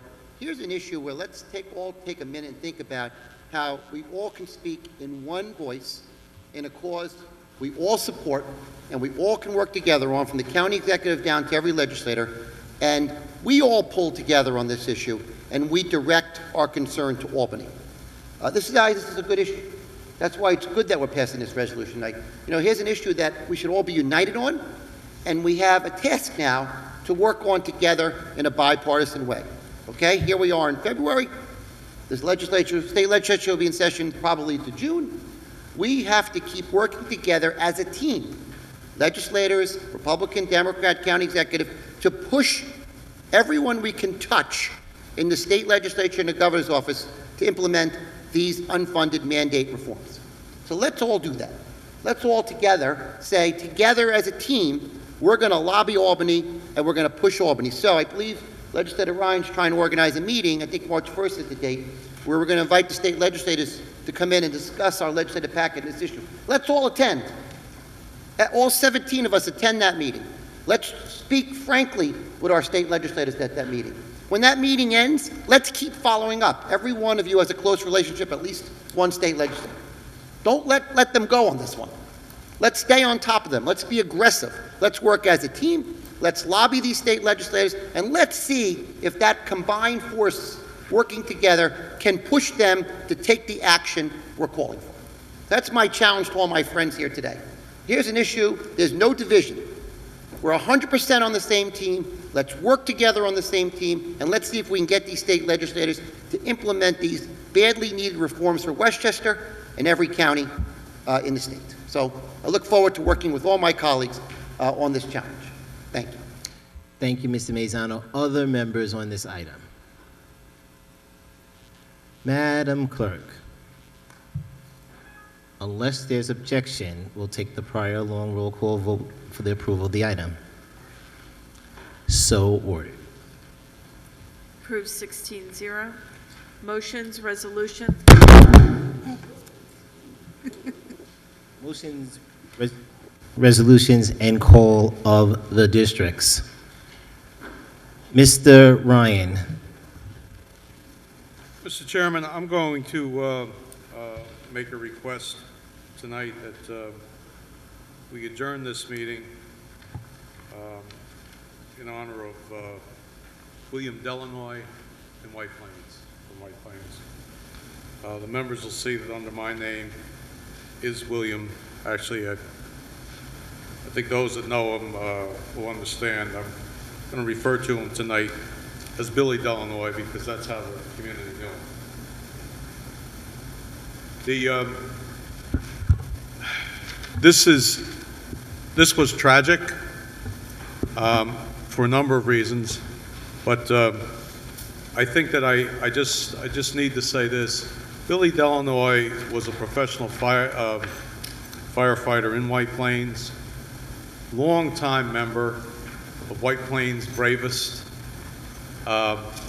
worked hard at his job, like his dad, who was still alive, and Joe kind of paved the way for Billy in working hard and being responsible and rising through the ranks.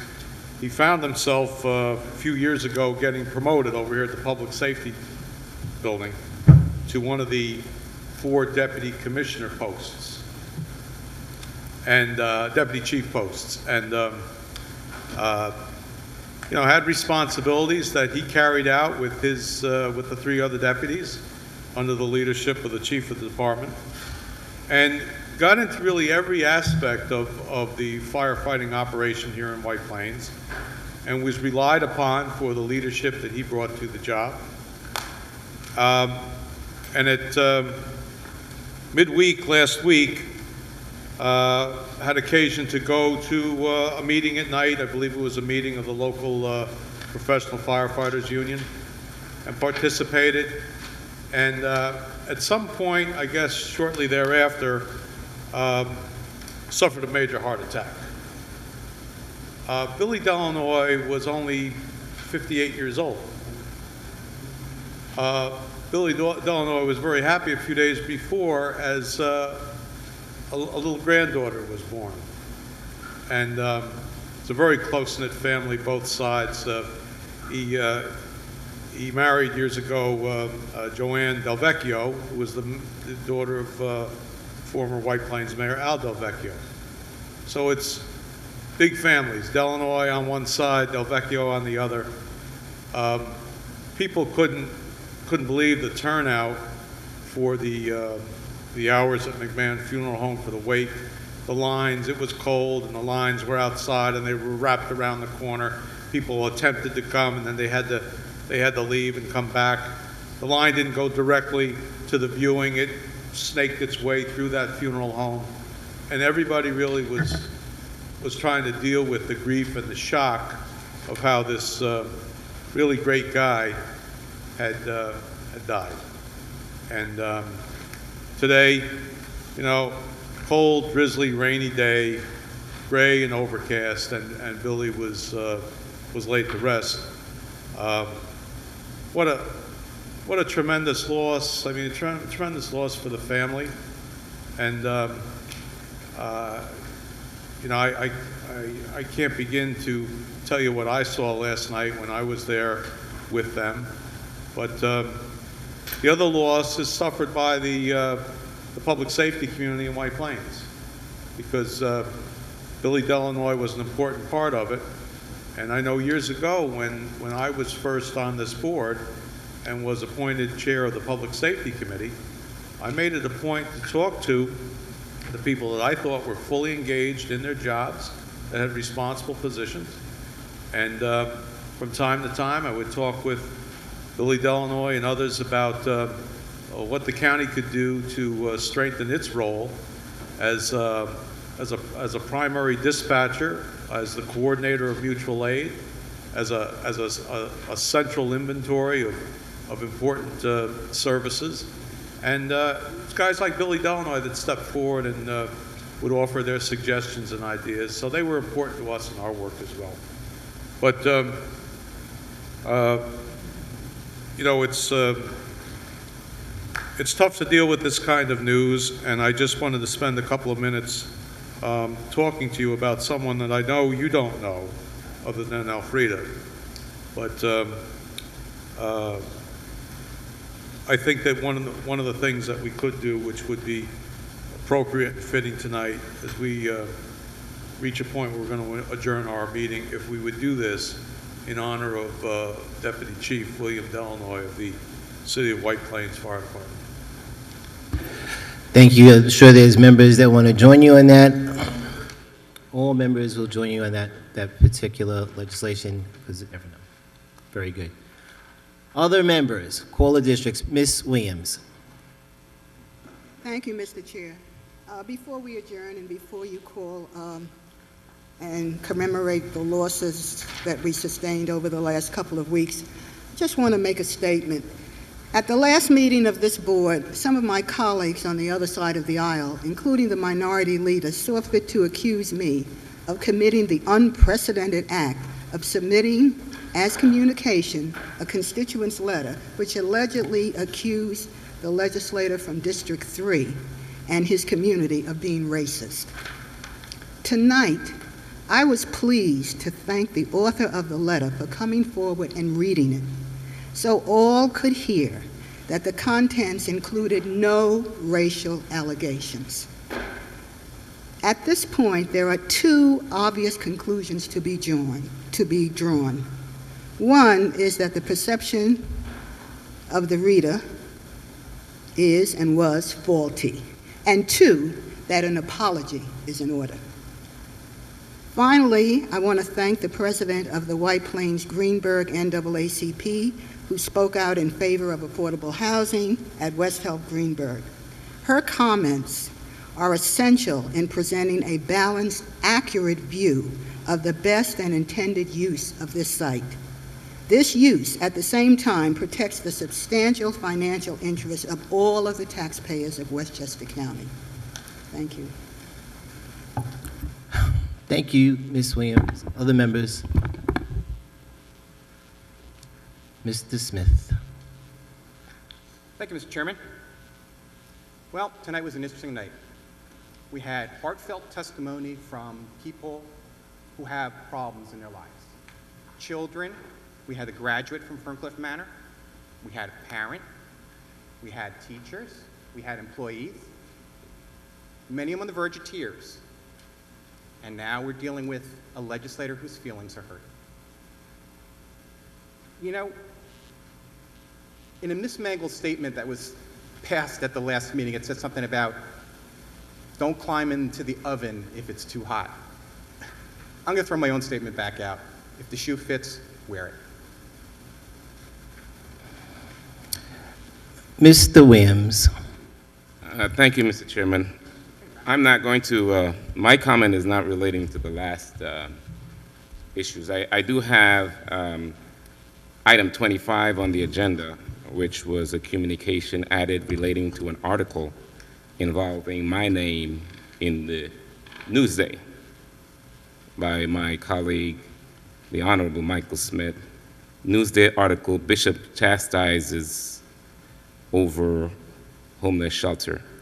I am thankful for Mr. Smith for adding the article because it gives me an opportunity to tell you about a tremendous hearing I had in my district last Thursday, of which over 350 residents turned out about shelter, warming center, whatever they want to call it, that was cited in my district in a facility where a daycare center is and where a charter school is, and that's surrounded by 3 elementary schools within a short distance.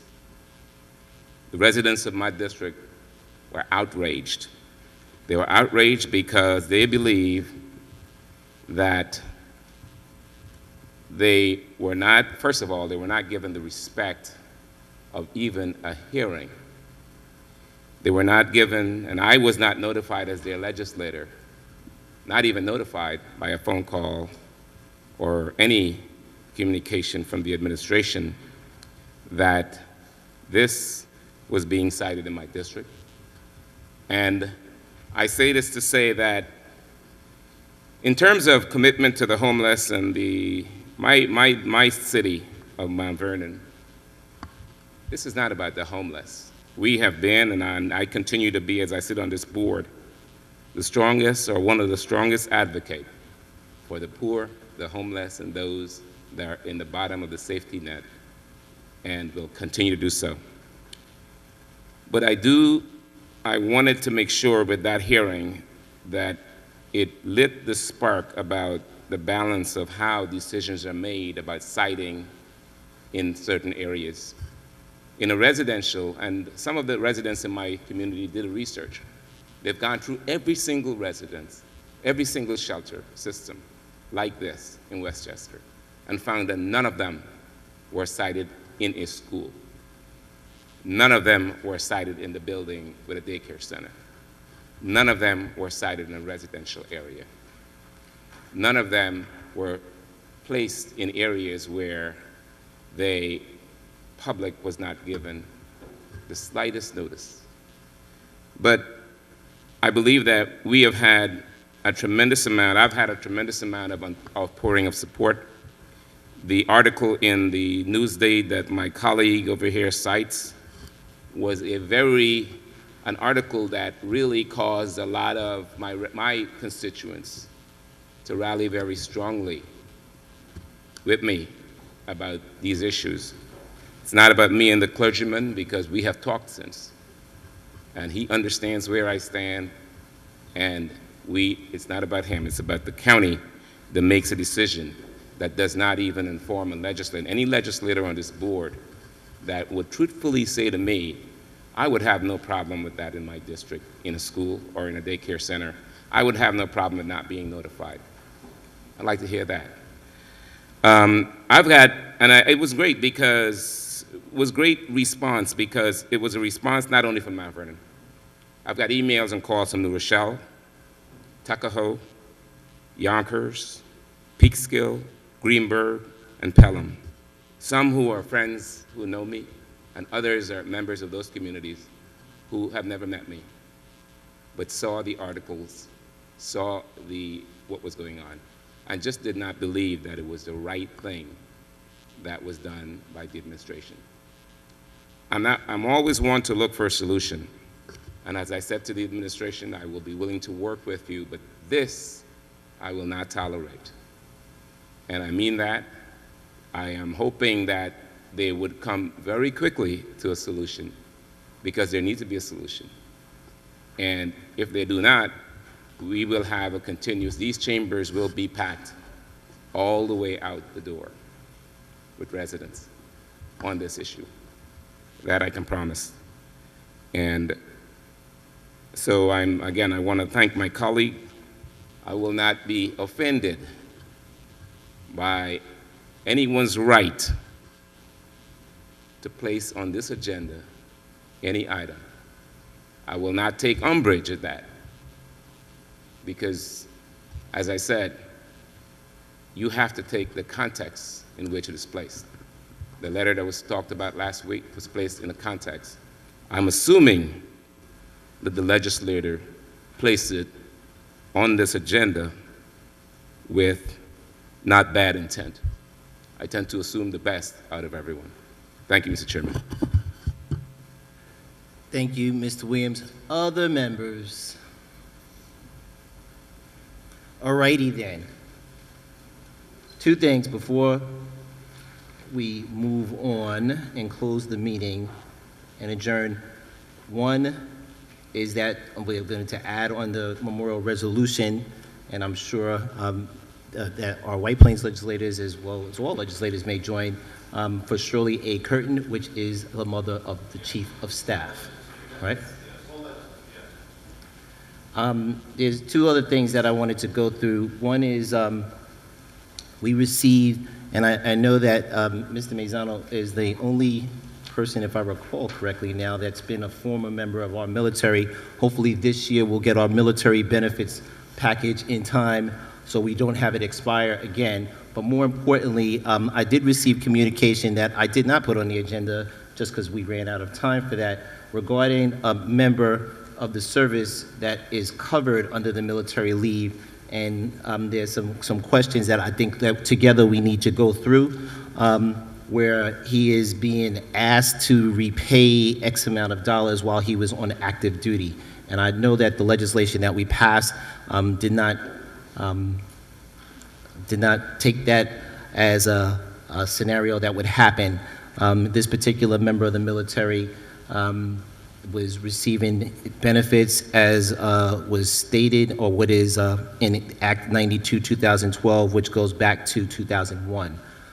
It appears that this member of the military, or current member of the military, in order to have his benefit package maintained at the levels that he was at as a county employee, had to have some kind of payment in order for that to happen. I'm not quite sure how that works from an HR perspective. I don't know if you have to get paid $1 a year or whatever, but whatever he was compensated by the county in order to have his benefits, he is now being asked to repay. And I believe that we all would say that that would be egregious at best.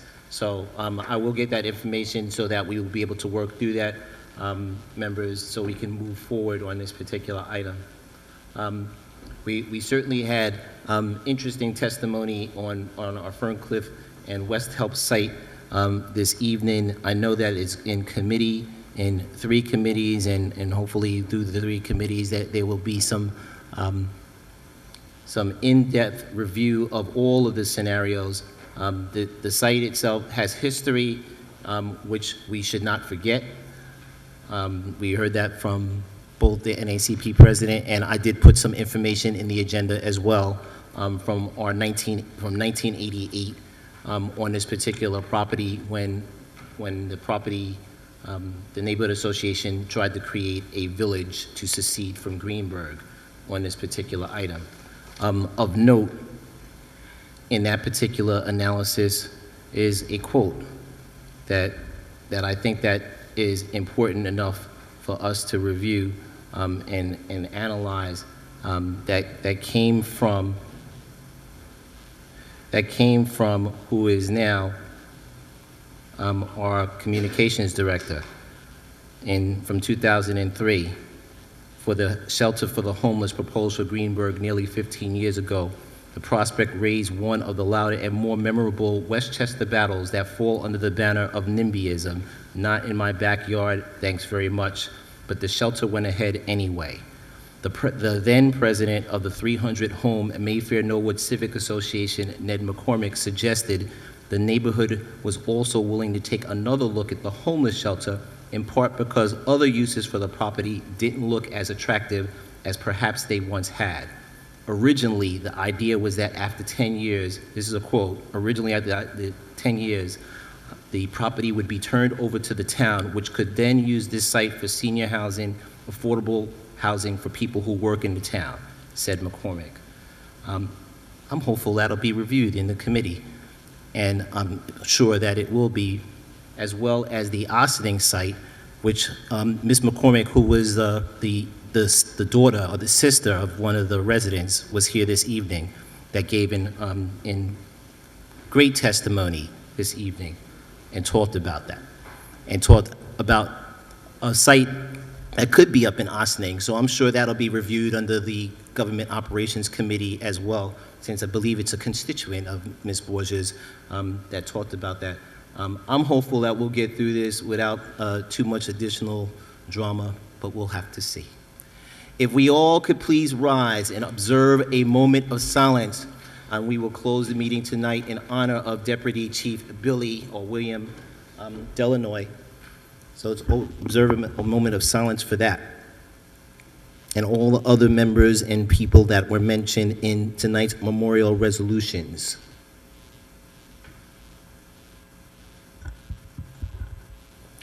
Mr. Harcum, your motion.